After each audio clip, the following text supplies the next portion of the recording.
Assalamualaikum warahmatullahi wabarakatuh. Alhamdulillahi rabbil alamin. Hamdan hamidin wa hamdan syakirin. Hamdan yuwafi ni'amahu wa yukafi'u mazidah.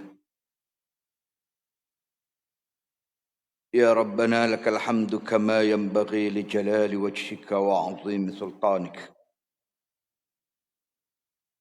Allahumma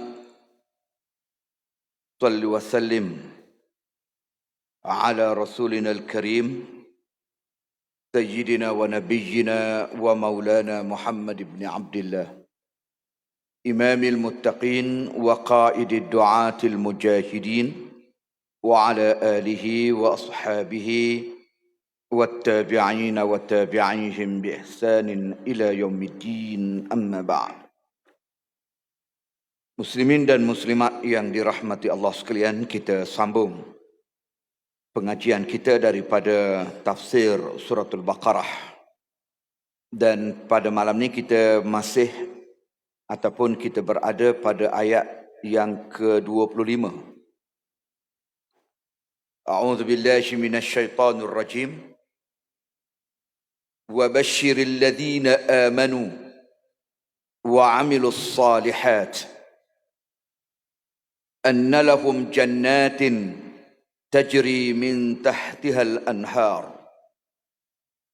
kullama ruziqu minha min samaratir rizqa qalu hadha alladhi ruziqna min qabl wa utu bihi mutasyabiha wa lahum fiha azwajun mutahharah wa hum fiha khalidun. Maksudnya,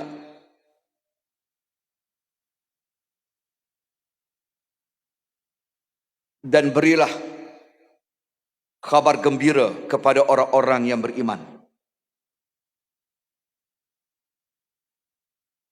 dan juga orang yang melakukan amalan yang saleh,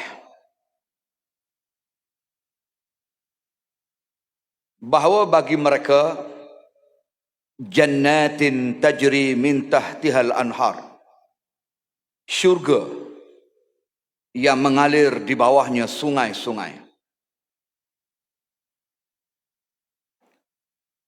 Dan setiap kali mereka dikurniakan dengan pemberian daripada buah-buahan syurga sebagai rezeki kepada mereka, qalu, mereka berkata, hadha alladhi ruziqna min qabl, inilah suatu yang telah diberikan kepada kami dahulu. Wa utu bihi mutasyabiha,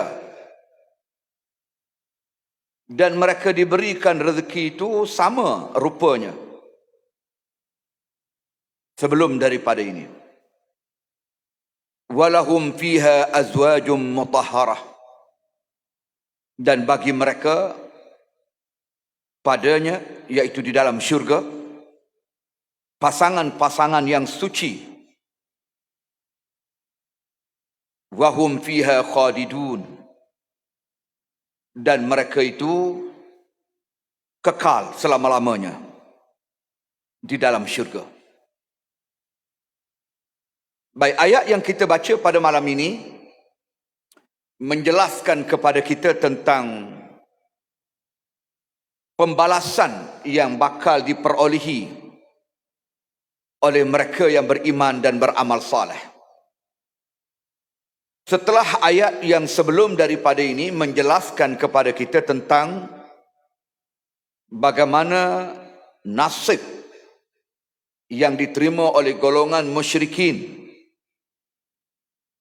ataupun kufar yang menyekutukan Allah, dan juga orang-orang munafik yang menyembunyikan kekufuran mereka di sebalik rupa dan wajah orang-orang yang beriman. Malam ini, ayat yang ke-25, Allah jelaskan bagaimana orang-orang yang beriman dan beramal dengan amalan-amalan yang saleh diberikan ganjaran oleh Allah berupa syurga. Dan syurga itu disebut mengalir di bawahnya sungai. Ini antara perkara yang menarik dalam Al-Quranil Karim. Setiap kali kita baca ayat yang berhubung dengan syurga, biasanya Allah akan sebut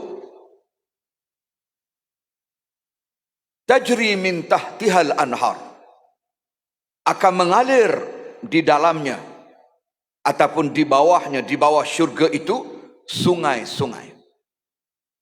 Asal sebut syurga aja, Allah akan sebut sungai. Sungai yang mengalir.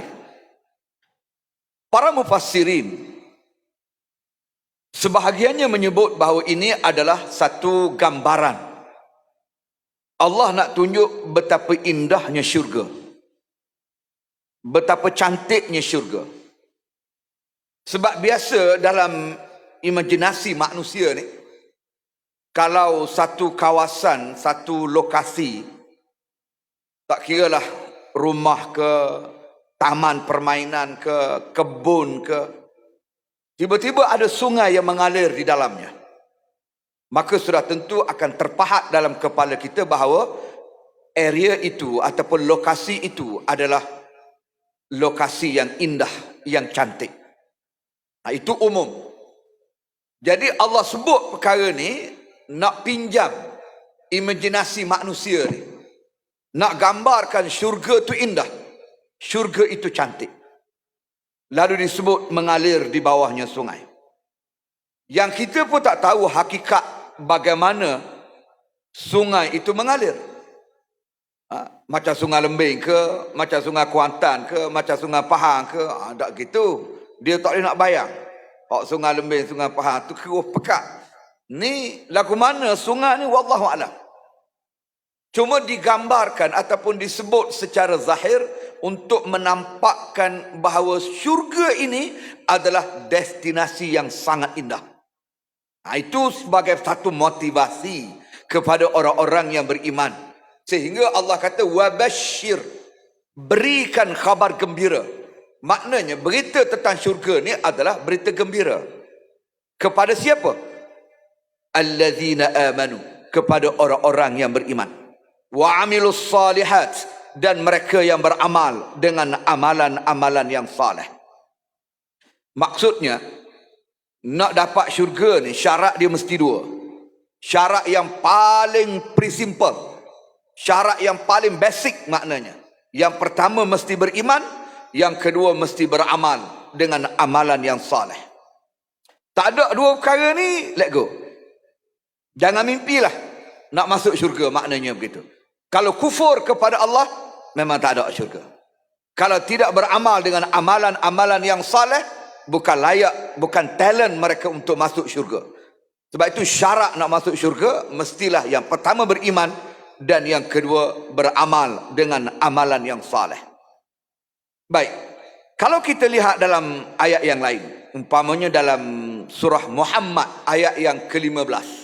Dalam surah Muhammad ayat yang ke-15. Allah sebut juga tentang syurga ni.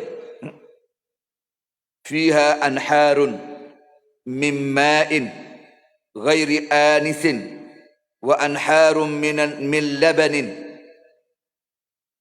lam yatakhayyar ta'muhu wa anharun min khamrin ladzatin lisyaribin wa anharun min asalin musaffa. Itu antara yang Allah sebut tentang gambaran sungai dalam syurga ni. Dalam syurga ni anharun mimma'in ghairi asinin. Dia adalah merupakan satu sungai yang mana airnya sangat jernih. Wa anharun min laban, Ada sungai daripada susu yang rasanya sangat, orang panggil sangat lazat maknanya. Ada juga sungai daripada arak, khamar, arak. Tapi arak ni bukan arak hak dunia ni, bukan arak yang memabukkan. Lazzatin lisyaribin, sangat lazat, sangat manis bagi orang yang meminumnya. Dan juga sungai daripada asalin musaffa, daripada madu yang disuling, yang ditapis. Itu nak gambar bagaimana sungai yang mengalir itu. Jadi jangan bayang sungai yang ada atas muka bumi ni. Ini Allah sebut dalam surah Muhammad, bagaimana bentuk sungai yang mengalir dalam syurga. Maknanya hebatlah syurga ni. Hebat. Tapi hebat pun maknanya walaupun disebut gambaran secara jelas tentang sungai yang mengalir apa semua, tetapi kita nak bayang dengan kepala tak boleh, nak bayang dengan mata tak boleh, nak buat imajinasi tak boleh. Sebab itulah dalam satu hadis yang diriwayatkan oleh Imam Bukhari daripada Abi Hurairah radhiyallahu anhu, kata Nabi sallallahu alaihi wasallam, yaqulullah azza wa jalla a'adattu li'ibadiyas salihin. Kata Nabi sallallahu alaihi wasallam, Allah berfirman bahawa aku menyediakan syurga ini li'ibadiyas salihin, untuk hamba-Ku yang saleh. Maknanya syurga ni Allah Ta'ala sedia untuk hamba Dia yang saleh. Apa maksud hamba yang saleh? Iaitu hamba yang beramal dengan amalan-amalan yang saleh. Itu maksud dia. Mala ainun ra'at, dan tak ada mata yang pernah melihat syurga tu. Tak ada mata yang boleh bayang, tak ada mata yang boleh gambarkan, nak lukis macam mana bentuk syurga. Wala uzunun sami'at, dan tak ada telinga yang pernah mendengar macam mana perkhabaran syurga tu. Tak ada telinga yang pernah mendengar. Wala khatara ala qalbi bashar, ala qalbi bashar, dan tidak ada lintasan ataupun tidak ada satu gambaran dalam hati manusia. Umpamanya hati kita ni nak menggambarkan syurga tu begini-begini, maka itu bukan syurga. Selagi boleh digambar aja, selagi boleh dibuat, dilukis, digambarkan, maka itu bukan syurga. Nak sebut hebat tak hebatnya syurga ni. Walaupun disebut tadi ni ada sungai mengalir, itu dia panggil bahasa pinjaman. Sebab manusia ni secara otomatis dia akan membayangkan sesuatu tempat yang indah itu kalau ada sungai mengalir. Ada kebun, ada pokok bunga, ada buah-buahan, ada rumah tempat tinggal, lepas tu ada sungai mengalir. Sebut sungai mengalir je, sedap dah, tempat tu comel. Itu adalah gambaran umum imajinasi manusia. Jadi Allah pinjam imajinasi itu nak gambarkan. Bukan begitu sebenarnya hakikat sungai tu. Bukan boleh kita gambar, sungai macam sungai Pahang, macam sungai Kuantan, tidak. Kalau tengok dalam surah Muhammad tadi, dia sebut sebagai sungai yang jernih, sungai yang daripada arak yang begitu lazat, sungai daripada susu, sungai daripada madu. Kita nak bayanglah ke mana. Sungai tu daripada madu, sungai tu daripada susu, tak nak bayang. Begitulah gambaran. Nak sebutnya syurga ni adalah satu tempat yang indah. Kenapa Allah Ta'ala nak sebut syurga tu tempat indah? Sebab dia nak suruh kita pakat pergi situ. Itu je poin dia. Poin dia, Allah Ta'ala sebut syurga ni tempat yang indah dengan menggambarkan keindahan dan kehebatan syurga, adalah nak suruh kita pakat pergi situ. Sebab tak ada orang tak pergi kalau dah sebut tempat comel. Orang kata destinasi pelancongan di Sungai Lembing contoh, comel dengan sungai dia jernih apa semua, orang apa pakat nak pergi belaka. Sebut kata comel, pakat nak pergi. Ada tempat penemuan baru, pakat nak pergi. Begitulah Maha suci Allah daripada perbandingan. Allah gambarkan tentang syurga ni, nak suruh kita ni jadi tergetus hati, pakat nak pergi ke syurga Allah Subhanahu wa taala. Itu satu motivasi. Sebab tu ayat ni dia mula dengan wabashir, berikan khabar gembira. Ini satu iklan besar, satu iklan besar daripada Allah tentang syurga yang nak diberi kepada orang-orang yang beriman dan orang-orang yang beramal dengan amalan yang saleh. Itu yang pertama. Yang kedua, dia nak suruh kita ni make sure beriman. Nak suruh kita ni pastikan jangan batal iman. Kalau batal iman, hilang kelayakan masuk syurga. Kalau rosak iman, hilang kelayakan. Maknanya batal tekad lah, batal tekad. Kalau ada dah tekad pun batal tekad. Pasal apa? Tidak beriman. Syarat untuk mendapat tekad percuma masuk syurga Allah Subhanahu wa taala, mestilah beriman kepada Allah Subhanahu wa taala. Gitu. Dalam satu hadis daripada Abu Hurairah radhiyallahu anhu. Hadis ini hadis sahih yang diriwayatkan oleh Imam Tirmizi. Kata Nabi sallallahu alaihi wasallam, satu hari Abu Hurairah ni dia kata, ya Rasulullah, mimma khuliqal khalq. Dia kata, macam mana dijadikan, diciptakan manusia ni, ataupun makhluk ni, ataupun syurga ni. Syurga ni dia rujuk pada syurga lah, cerita pada syurga. Qal, sebelum tu Abu Hurairah tanya tentang ciptaan makhluk, ciptaan manusia. Qal, jawab Nabi, minal ma', daripada air. Manusia dicipta daripada air.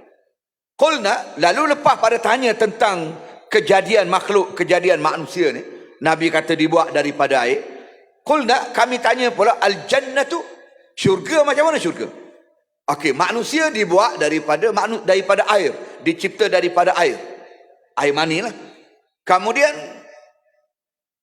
al-jannatu, syurga macam mana syurga? Ma bana'uha, apa dia pembinaan, bahan binaan syurga tu? Apa dia binaan syurga? Qal, jawab Nabi sallallahu alaihi wasallam, labinatun min fiddah. Yang pertama, bahan binaan dia daripada perak. Yang kedua, labinatun min zahab. Satu daripadanya pula dibuat daripada emas. Ada bahagian dibuat daripada perak. Syurga ni ada bahagian dibuat daripada emas. Wa milatuhal misk al-azfar. Wa milatuha al-miskul azfar. Dan bahan pencantum dia, kalau kita kira simen lah, simen yang akan mencantumkan batu-bata ni, itu adalah daripada wangian misk. Masya Allah, saya nak bayang syurga tu macam mana. Wa asba'uha al-lu'lu wal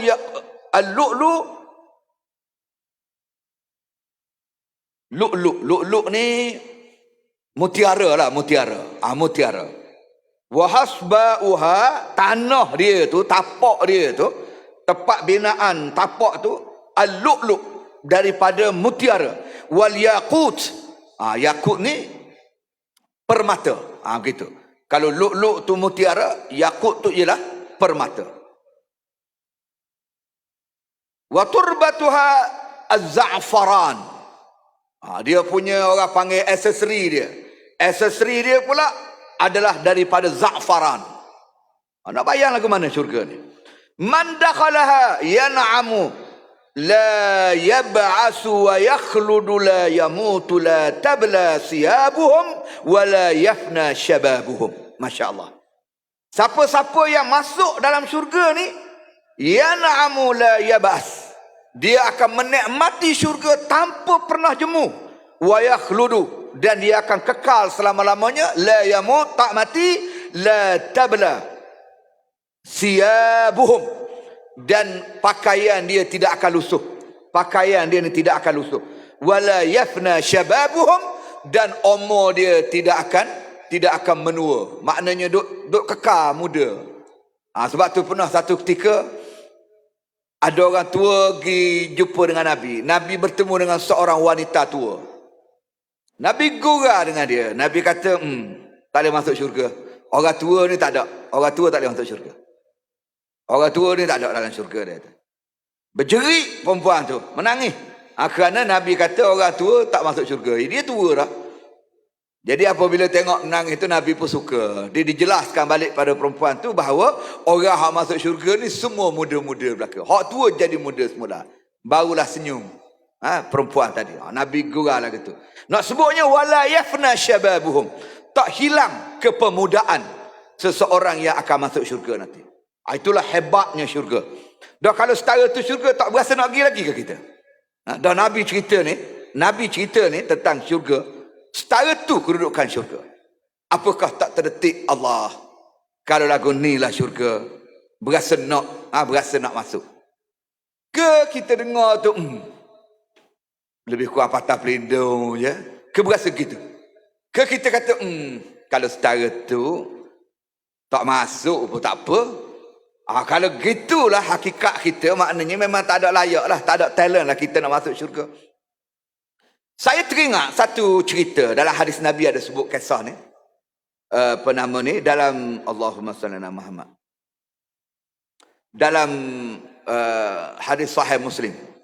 Dia ada cerita tentang seorang sahabat bernama Umair ibn al-Hummam Al-Ansari radhiyallahu anhu. Satu harinya Nabi dekat-dekat nak perang Badar, Nabi berpidato. Nabi berpidato lah. Nabi kata, "Qumu ilal jannah arduhas samawati wal ard." Nabi kata, "Hei puak-puak sahabat, hei ma'syarah sahabat, ma'syarah nas, maknanya ma'syarah muslimin. Hei orang Islam. Qumu ilal jannah, segeralah kamu pergi ke syurga." Nabi suruh pakak bangun belaka, pergi ke syurga. Jangan berpeluk tubuh, jangan duduk di rumah, jangan bersimpuh, jangan tidur, jangan lena. Bangun berjuang menuju ke syurga Allah Subhanahu wa taala. Ni dekat-dekat nak perang Badar. Arduhas samawati wal ard.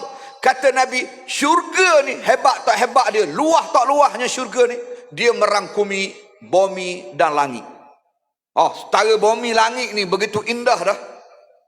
Syurga tu merangkumi bumi dan langit. Kita tak nak bayang dah, setara bumi ni setara mana, hebat tak hebat. Ada satu kawasan yang pernah saya pergi, dekat New Zealand. Allah, tanah dia macam duduk atas kapet. Kena pula musim sejuk, macam duduk dalam satu ruang aircon yang luah. Rupuk dia tu punya lawa, punya cantik, Tuhan lah tahu. Dengan kawasan belatakan gunung, ada salji pula atas-atas tu. Kita pergi musim sejuk. Lepas tu ada lembu susu, tapung putih hitam tu. Comel lah suasana, nak bayang pun tak erti. Lepas saya cerita begitu, ada seorang sahabat kata, "Ustaz, ada lagi satu tempat comel lagi." "Mana?" "Kashmir." Dia kata Kashmir comel lagi.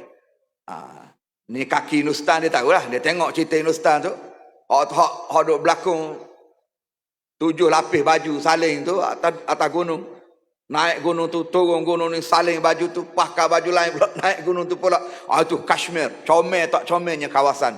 Atas bumi ni sahaja kita tak rata lagi berjalan nak tengok kawasan comel. Tiba-tiba Nabi kata, "Arduhas samawati wal ard." Syurga ni meliputi langit dan bumi. Bukan setakat bumi, dengan langit-langit tu. Langit tu kita tak tahulah ke mana hakikat dia. Apabila Nabi sebut gitu, diceritakan oleh Anas bin Malik radhiyallahu anhu. Dia kata adalah seorang sahabat namanya Umair ibn al-Hummam.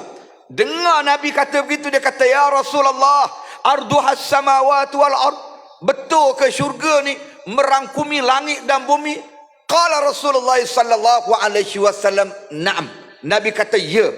Syurga ni hebat tak hebat dia merangkumi langit dan bumi. Lalu Umair kata, "Bakhin bakh." Bakhin bakh. Umair kata begitu.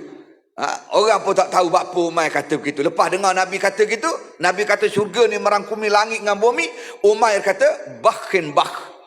Lalu Nabi tanya Umair, "Ya Umair, ma yahmiluka biqaulika bakhin bakh?" "Hei Umair, kenapa apabila aku cerita pasal syurga, tiba-tiba mu kata bakhin bakh?" Lalu jawab Umair, "La ya Rasulullah, la wallahi illa raja'a an akuna min ahliha."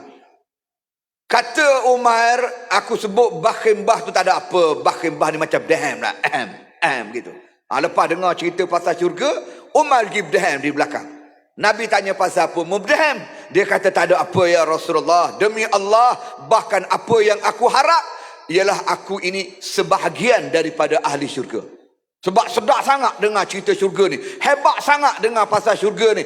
Lalu dia kata, alangkah kalau aku ni min ahliha, adalah terdiri dalam kalangan ahli syurga.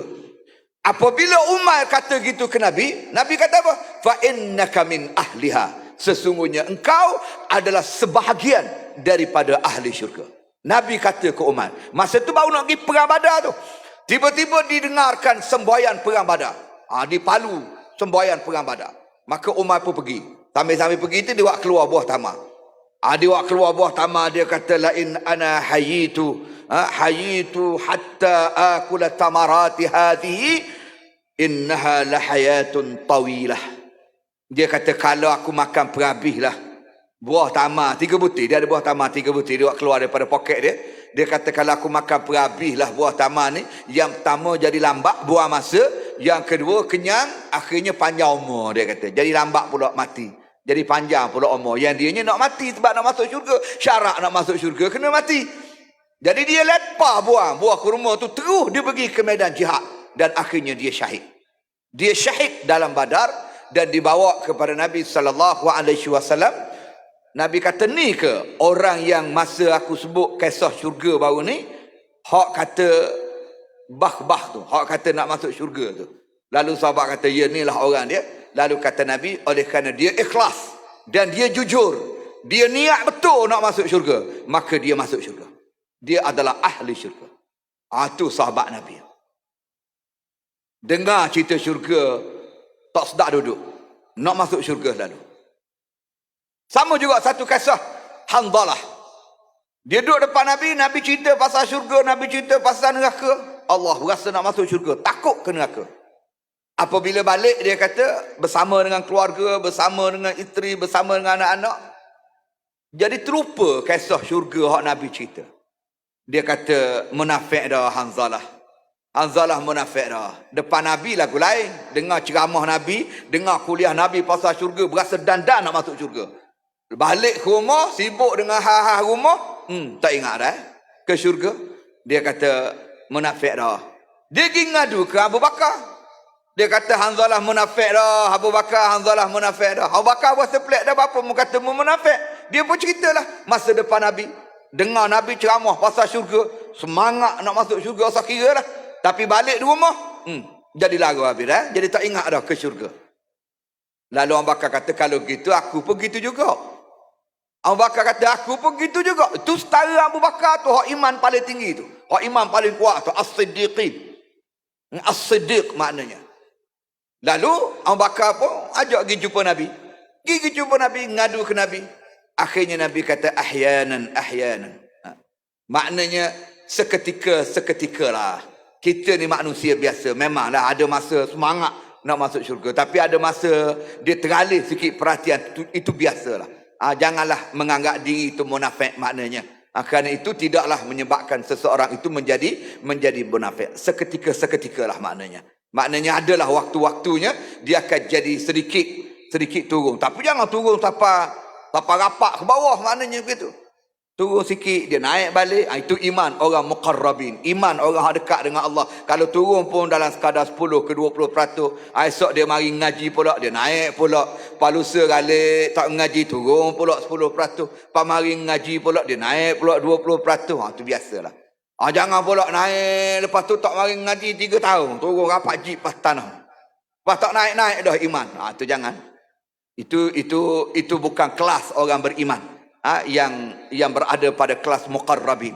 Orang beriman ni kalau dia turun pun turun sikit. Memang iman tu yazid wa yanqus. Dia menambah dan dia mengurang. Sebab itu Nabi ajar kita, jaddidu imanakum bila ilaha illallah.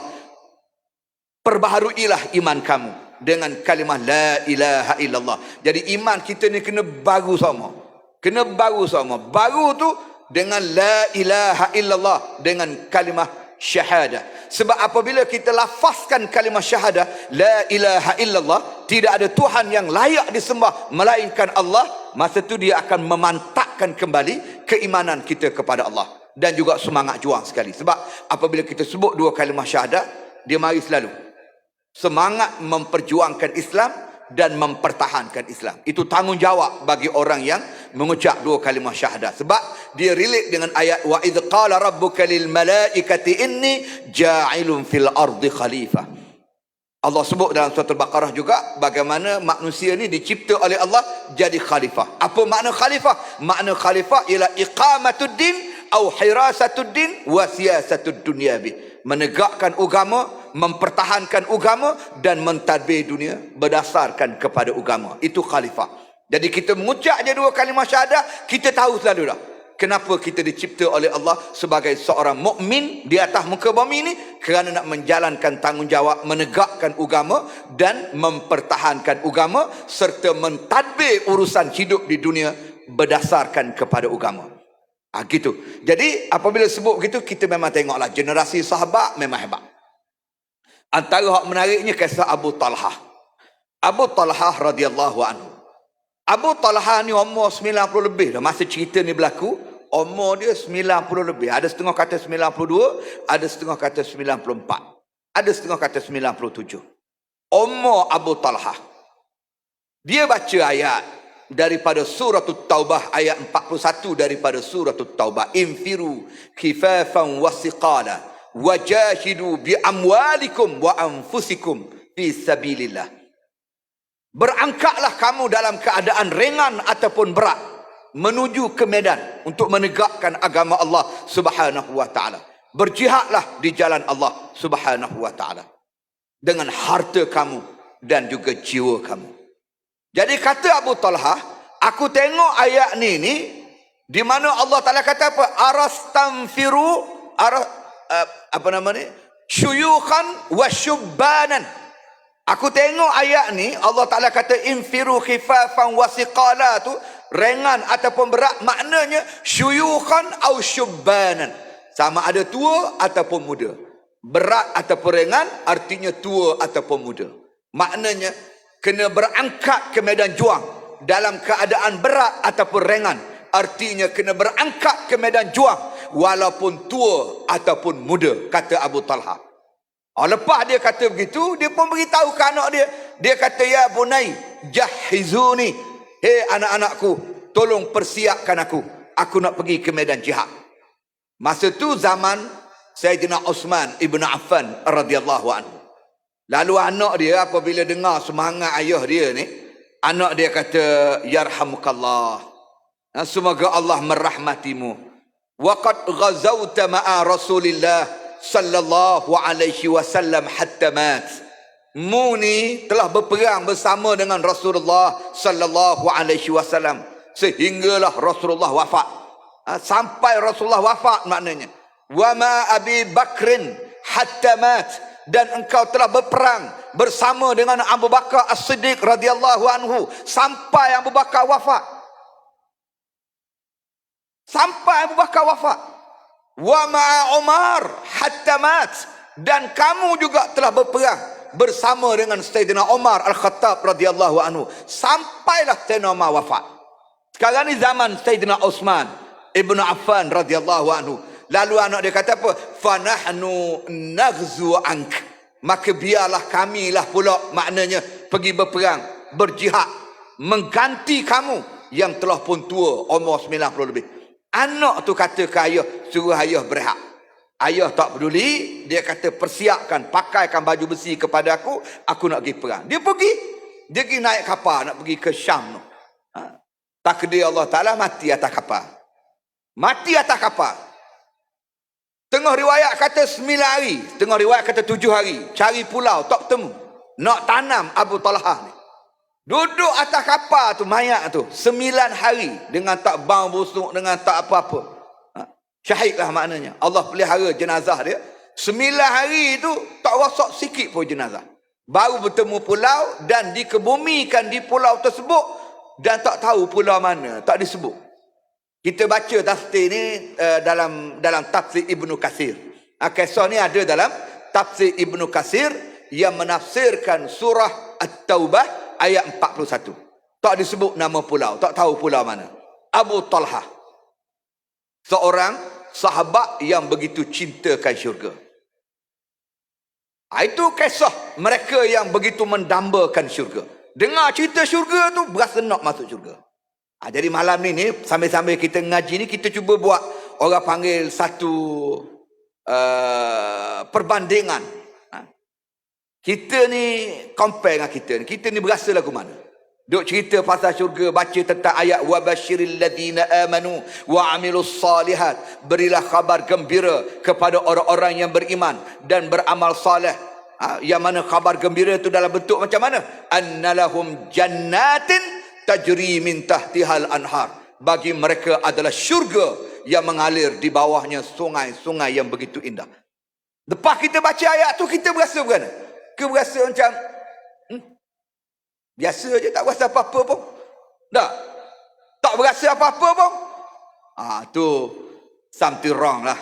Sebab kita orang beriman ni patutnya wa idza tuliyat alaihim ayatuh zadathum imana.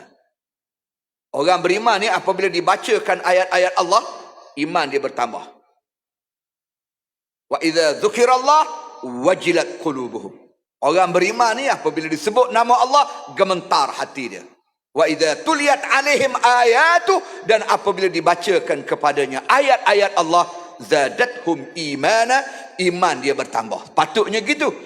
Tapi kita baca ni kita tak berasa apa. Kalau tak berasa apa, maknanya ada something wrong, ada benda yang tak betul, yang tak kena dengan hati kita ni. Kena baiki. Allahu Akbar. Kalau kita nak menambahkan semangat, kita kena banyak baca cerita-cerita sahabat-sahabat lah yang merindukan syurga ni. Antara hak seronok kita bacanya kisah dalam satu perang. Perang apa? Mu'tah. Hak apa nama ni, sepupu Nabi Ja'far bin Abi Talib. Ja'far bin Abi Talib ni digelar sebagai Ja'far At-Tayyar. Sebelum tu masa perang tu Zaid bin Harisah syahid. Zaid bin Harisah ni dia ditugaskan pegang panji, pegang bendera, pegang panji. Di tengah-tengah perang tu tugas dia pegang panji. Tiba-tiba dia dibunuh. Jatuh panji ke tanah. Dia kaedah perang zaman dulu, jatuh panji tu kira kawas apa nama ni, tentera tu kira sudah out lah. Kira sudah kalah lah tu. Dan menyebabkan tentera ni akan berceludar lagi kalau dia tengok bendera jatuh. Itu menandakan keadaan makin tenang dan mungkin musuh telah menguasai keadaan. Dia bergantung kepada panji. Sebab tu penting pegang panji masa tu. Jadi apabila apa nama ni, Zaid bin Harisah dibunuh syahid, panji tu jatuh. Tapi sebelum mencecah tanah, mari Ja'far bin Abi Talib dia sambar. Dia sambar panji itu dan dia julang semula. Dan dialah yang bawa panji itu pergi ke tengah medan untuk menunjukkan bahawa tentera Islam masih hebat. Perang lawan dengan Rom masa tu memang hebatlah. Jadi di tengah-tengah perang ni, tiba-tiba tangan Ja'far bin Abi Talib ditetak.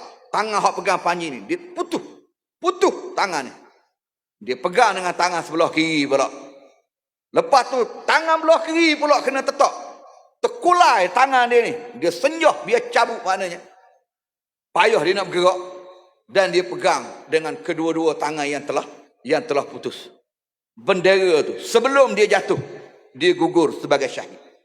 Dan mengikut satu riwayat, apabila dia dah syahid tu pun, kalau ikut dalam kitab Rahiqul Maktum, dalam kitab Rahiqul Maktum ada, dalam tafsir apa nama, dalam sirah Ibn Hisham pun ada. Kisah ni bagaimana orang kafir mari tebah leher dia sampai terbelah dua. Sampai terbelah dua di bahagian belakang, barulah dia syahid. Dan panji itu jatuh dan disambut pula oleh Abdullah ibn Rawahah. Itu adalah gambaran bagaimana suasana perang untuk mempertahankan panji baru tu. Sehinggalah Ja'far bin Abi Talib syahid. Oleh kerana kedua-dua tangan dia putuh dalam peperangan, dia digelar sebagai Ja'far At-Tayyar. Yang mana Nabi kata dia ni nanti Allah akan ganti kedua-dua tangan ni dengan dua sayap. Dan Ja'far bin Abi Talib ni akan senantiasa berterbangan di dalam syurga kelak. Zujanahain, orang panggil dia yang memiliki dua sayap. Ja'far At-Tayyar. Kerana kerinduannya kepada syurga Allah Subhanahu wa taala, tak pernah rasa bimbang dan takut untuk mempertaruhkan nyawa. Begitu. Allahu akbar.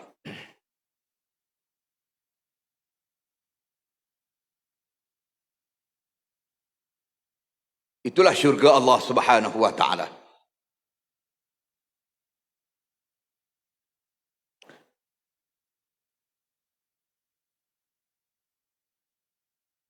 Dengan syarat mesti beriman dan mesti beramal dengan amalan yang saleh. Kita berhenti setakat tu. Insya-Allah surah. Aku qauli hadza wa astaghfirullahal azim li wa lakum wa lisairil muslimina wal muslimat innahu fal ghafurur rahim. Assalamualaikum warahmatullahi wabarakatuh.